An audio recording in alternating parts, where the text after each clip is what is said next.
France is the sick man of Europe, and its problems are hurting the region, Poland's foreign minister has claimed. Jacek Czaputowicz said the violent Yellow Vests protests and last week's jihadist attack in Strasbourg made France a drag on Europe.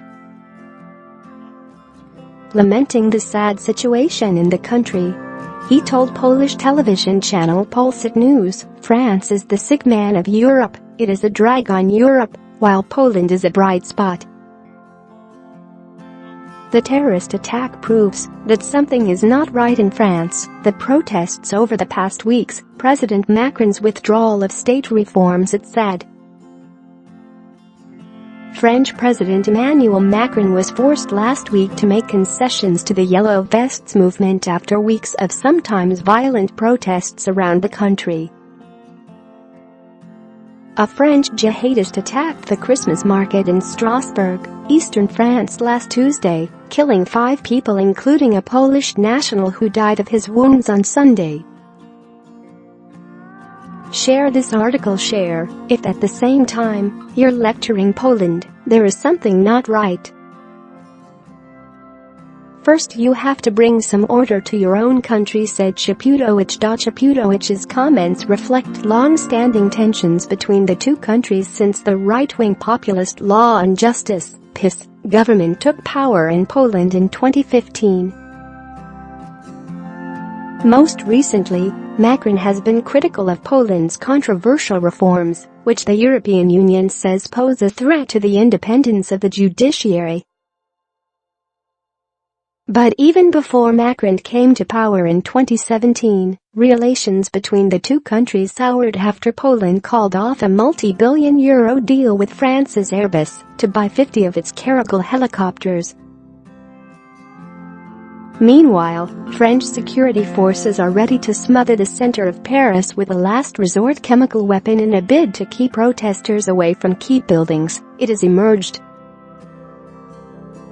Astonishing revelations about the debilitating powder, which can be spread across an area the size of 6 football pitches in just 10 seconds, highlights the increasing desperation of President Emmanuel Macron's administration as it faces up to a law and order crisis.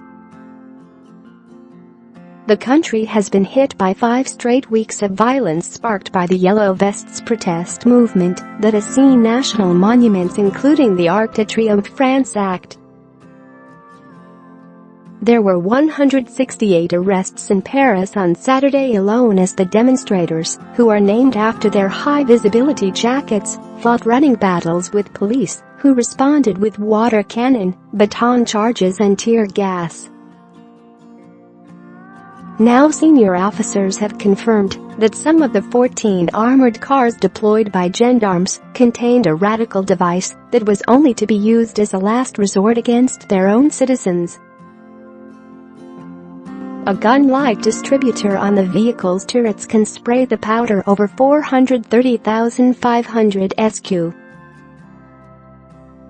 feet in 10 seconds, Marianne magazine reports. The high-density noxious product contains the same power as 200 tear gas grenades and is designed to knock people out indiscriminately in an emergency.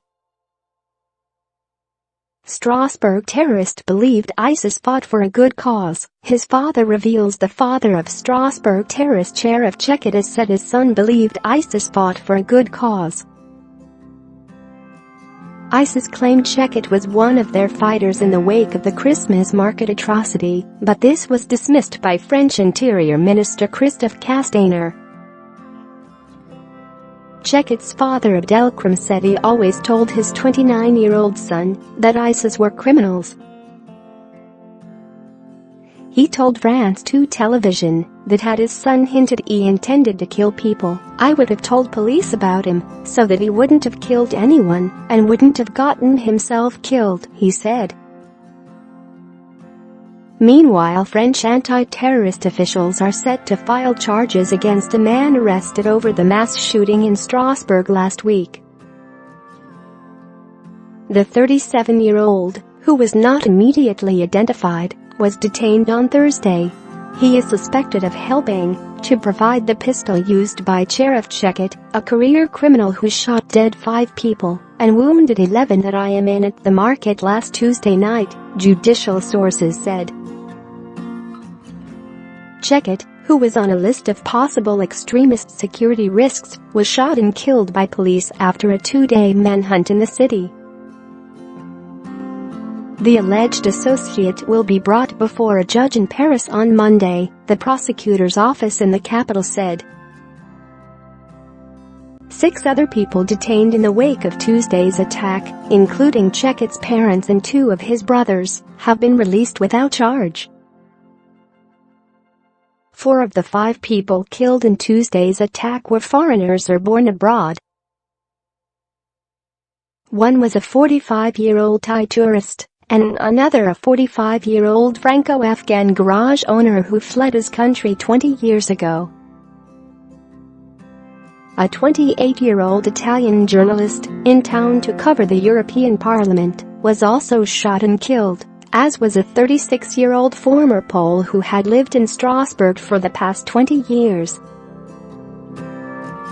The dead also included a 61-year-old Frenchman who had just retired and was shot in the head as he stepped out of a restaurant.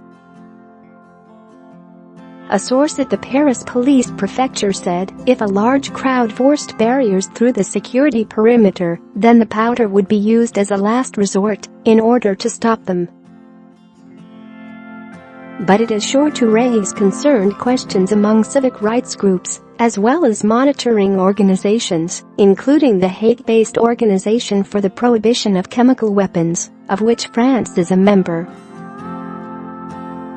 Colonel Richard Carmanek, of the Gendarmerie, confirmed that the controversial devices had never been used in cities to my knowledge. Each distribution would result in a highly concentrated tear gas cloud, the equivalent of 200 grenades in one go, said Colonel Carmanek, who added, it's best to run to get out. Tear gas is classed as a chemical weapon and is actually banned from war zones, in line with international agreements. Yet French gendarmes and police, who have been criticized during the latest law and order crisis for acts of extreme violence against civilians, use it constantly. In Britain, tear gas use is heavily restricted and never used indiscriminately against large crowds containing men, women, and children, as happens in France.